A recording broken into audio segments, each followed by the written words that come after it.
अस्सलामु अलैकुम। वालेकुम अस्सलाम अब्बू। तो तुम आज की कहानी के लिए तैयार हो? हाँ। ठीक है, गौर से सुनो। बिस्मिल्लाह।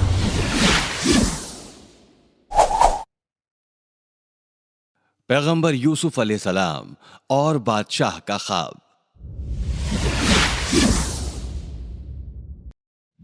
पिछली मर्तबा हमने देखा कि बेगुनाह होने के बावजूद यूसुफ अलैहिस्सलाम को कैदगाह में डाल दिया गया। कैद में रहते हुए ही पैगंबर को अपने तीसरे इम्तिहान का सामना करना था। इसी वक्त अल्लाह सुब्हानल ताला ने पैगंबर को एक बहुत खास तोहफे से नवाजा था। उन्हें ख्वाबों की ताबीर की काबिलियत अता की गई थी। दूसरे कैदी ये जानते थे कि यूसुफ अलैहिस्सलाम बहुत इल्म रखने वाले एक रहमदिल और नेक इंसान हैं। वो उन्हें बहुत मोहब्बत और इज्जत देते। उसी वक्त कैद खाने में दो और लोगों को लाया गया। उनमें से एक बादशाह का साकी और दूसरा उनका खानसामा था। उसी रात उन दोनों ने एक अजीबो गरीब ख्वाब देखा। जब वो जागे तो उलझन में पड़ गए, क्योंकि वो उस ख्वाब का मतलब नहीं जानते थे।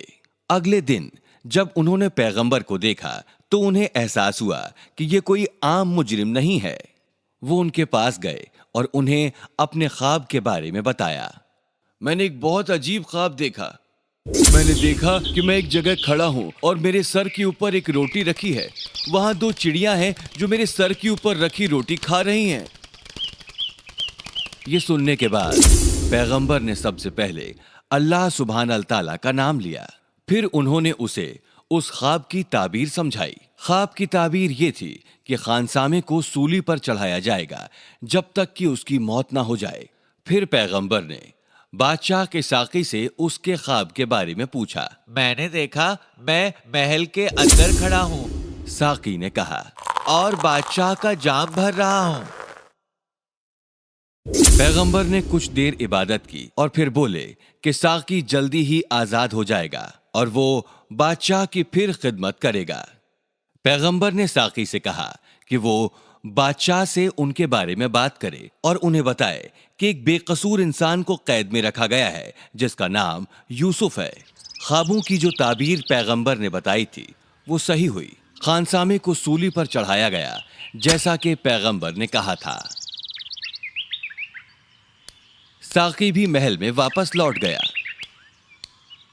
लेकिन जैसे ही वो खिदमत में लौटा शैतान ने उसे पैगंबर की बात भुला दी और इसी वजह से यूसुफ अलैहिस्सलाम को कुछ और साल कैद में बिताने पड़े। कुछ सालों बाद एक रात को बादशाह अपने महल में सो रहा था। उस रात बादशाह ने एक अजीब ख्वाब देखा। अपने ख्वाब में उसने देखा कि वो नील नदी के किनारे पर खड़ा है। उसने देखा कि पानी कम होता जा रहा है और जमीन नजर आने लगी है। उसने देखा कि मछलियां बगैर पानी के उछल कूद कर रही हैं। फिर उसने नदी में से 7 मोटी गायों को निकलते हुए देखा, जिनके पीछे 7 दुबली गाय थीं। दुबली गायों ने अब मोटी गायों को निगलना शुरू कर दिया। बादशाह ये देखकर बहुत डर गया। फिर उसने नदी किनारे 7 हरे रंग के भुट्टे के पौधे उगते देखे। अचानक वो गायब हो गए और उनकी जगह पर 7 सूखे भुट्टे के पौधे नजर आए। बादशाह अपने ख्वाब से डरकर जाग गया। वो हैरान और परेशान था, क्योंकि वो अपने ख्वाब का मतलब नहीं जानता था। अगले दिन मौलवी समेत उसने अपने कुछ खास लोगों को मशवरे के लिए तलब किया और ख्वाब के बारे में बताया। अय्यार ने कहा, ये एक बहुत उलझा हुआ ख्वाब है। ये कैसे मुमकिन हो सकता है? मौलवी ने कहा, शायद रात का खाना ज्यादा भारी हो गया। शायद आप बिना रजाई के सो गए होंगे। वजीर आला ने कहा। सभी ने कहा कि वो बस एक बुरा ख्वाब था और फिक्र की कोई बात नहीं। खबर साकी तक पहुंची। उसे वो ख्वाब याद आया जो उसने कैद में देखा था और अचानक यूसुफ अलैहिस्सलाम की याद आई। پیغمبر کے بارے میں بتانے کے لیے وہ بادشاہ کی طرف دوڑا۔ اس نے آپ کو پیغام دیا تھا کہ وہ بے گناہ ہے، اس نے بادشاہ سے کہا۔ لیکن میں بھول گیا۔ جب اس نے تفصیل سے بتایا کہ کیسے یوسف علیہ السلام نے قید میں اس کے خواب کی تعبیر کی تھی تو بادشاہ نے اسے پیغمبر سے ملنے کو بھیجا۔ ساقی پیغمبر سے ملا اور اس نے انہیں بادشاہ کے خواب کے بارے میں بتایا۔ پیغمبر نے اللہ کی عبادت کی اور پھر خواب کی تعبیر سمجھائی۔ ریاست میں 7 سال اچھی فصل ہوگی۔ انہوں نے کہا، اگر زمین کی اچھے سے جتائی کی گئی تو فصل اچھی ہوگی اور لوگوں کے پاس کھانے کو ضرورت سے زیادہ ہوگا۔ اس کے بعد ریاست میں 7 سالوں تک سوکھا پڑے گا، لوگوں کے پاس کھانے کو نہیں ہوگا اور پورے مصر میں کھانے کی کمی ہوگی۔ جب ساقی نے بادشاہ کو خوابوں کی تعبیر بتائی تو بادشاہ بے حد خوش ہو گیا۔ اس نے پیغمبر کی رہائی کا حکم دیا اور انہیں اس کے سامنے لانے کو کہا۔ جب بادشاہ کا خبری پیغمبر کو رہا کرنے پہنچا تو انہوں نے قید خانے سے نکلنے کے لیے انکار کر دیا۔ میں جب تک بے گناہ ثابت نہیں ہو جاتا تب تک قید خانہ نہیں چھوڑوں گا، انہوں نے ان سے کہا۔ خبری بادشاہ کے پاس لوٹ آئے۔ یوسف کہاں ہے؟ بادشاہ نے پوچھا۔ کیا میں نے تمہیں اسے آزاد کرنے کا حکم نہیں دیا تھا؟ جب تک وہ بے گناہ ثابت نہیں ہو جاتا وہ نہیں آئے گا، انہوں نے جواب دیا۔ اب بادشاہ کو احساس ہوا کہ پیغمبر کو فضول میں ہی قید میں رکھا گیا ہے، لہٰذا اس نے تحقیقات کا حکم دیا۔ وزیر اعلیٰ کی بیوی زلیخا کو دیوان عام میں لایا گیا اور ان خاص لوگوں کی بیویوں کو بھی جو شاندار دعوت میں شامل تھیں۔ داستان یوسف کیا ہے؟ بادشاہ نے ان سے پوچھا۔ کیا یہ سچ ہے کہ اس نے وزیر اعلیٰ کی بیگم کے ساتھ برا برتاؤ کیا تھا؟ اس نے کچھ نہیں کیا، ایک عورت نے کہا۔ اس نے کوئی نقصان نہیں پہنچایا، دوسری نے کہا۔ وہ فرشتوں جتنا معصوم ہے، ایک اور نے کہا۔ اب سب کی نگاہیں زلیخا کی طرف ٹک گئیں۔ اس کا چہرہ لٹک گیا۔ جب سے پیغمبر قید میں تھے وہ تبھی سے بہت اداس تھی۔ غلطی میری تھی، اس کی نہیں، اس نے دلیری سے قبول کیا۔ تو وہ بے گناہ ہے جیسا کہ وہ کہتا ہے، بادشاہ نے کہا۔ جب پیغمبر کو محل لایا گیا تو بادشاہ ان کی خوبصورتی دیکھ کر دنگ رہ گیا۔ اس نے ان کے علم کا امتحان لینے کے لیے ان سے کچھ دیر بات کی۔ پیغمبر کے جوابوں نے بادشاہ کو حیرت میں ڈال دیا اور وہ جان گئے کہ وہ واقعی بے حد عقل مند ہیں۔ اور اسی درمیان خواب کا ذکر نکلا۔ پیغمبر نے بادشاہ کو مشورہ دیا کہ انہیں آنے والے سوکھے کی تیاری کرنی چاہیے۔ انہوں نے بادشاہ کو بتایا کہ اس سوکھے کا دائرہ محض مصر تک ہی نہیں رہے گا بلکہ آس پڑوس کے ملکوں پر بھی اس کا اثر ہوگا۔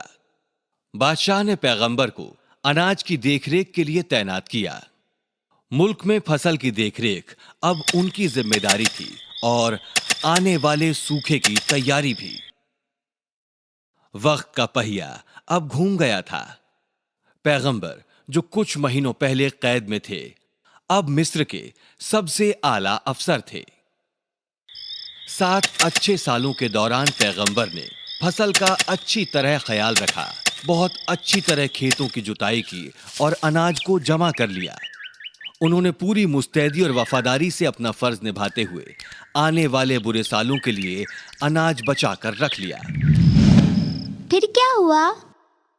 باقی کہانی میں تمہیں کل سناؤں گا۔ ماشاءاللہ، یہ تو بہت کمال کی کہانی تھی۔ ابو، کیا پیغمبر نے پھر اپنے والد کو دیکھا؟ یہ جاننے کے لیے تمہیں کل کا انتظار کرنا ہوگا۔ ٹھیک ہے۔ تو کیا تم سوالوں کے لیے تیار ہو؟ ہاں۔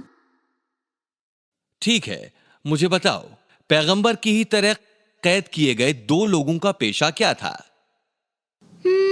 ایک خانسامہ تھا اور دوسرا ساکی۔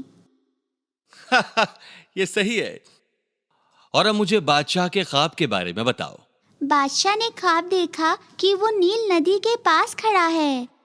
جب وہ وہاں کھڑے تھے تو انہوں نے 7 موٹی گائے کو پانی سے باہر نکلتے ہوئے دیکھا، اور پھر 7 پتلی گائے باہر آئیں اور ان 7 پتلی گائے نے 7 موٹی گائے کو کھا لیا۔ माशा अल्लाह। और बाकी ख्वाब? और फिर बादशाह ने 7 भुट्टे के पौधे नदी के पास उगते हुए देखे। ये भुट्टे के पौधे गायब हो गए और उनकी जगह पर 7 सूखे पौधे आ गए। और इस ख्वाब की ताबीर क्या रही? ख्वाब की ताबीर ये हुई कि मुल्क में 7 साल तक अच्छी फसल होगी और अगले 7 सालों तक सूखा पड़ेगा। बहुत अच्छे आमिर। कैद से रिहा होने के लिए पैगंबर ने क्यों इनकार कर दिया? पैगंबर चाहते थे कि उनकी बेगुनाही साबित हो और इसलिए वो कैद में ही रहे। फिर एक बार सही, और कैसे बादशाह ने उनकी बेगुनाही साबित की? बादशाह ने दूसरी औरतों के साथ वजीर आला की बेगम को भी बुलाया और सवाल किया, पर इस बार सभी ने सच्चाई बयां की और पैगंबर बेगुनाह साबित हुए। बिल्कुल सही मेरे बच्चे।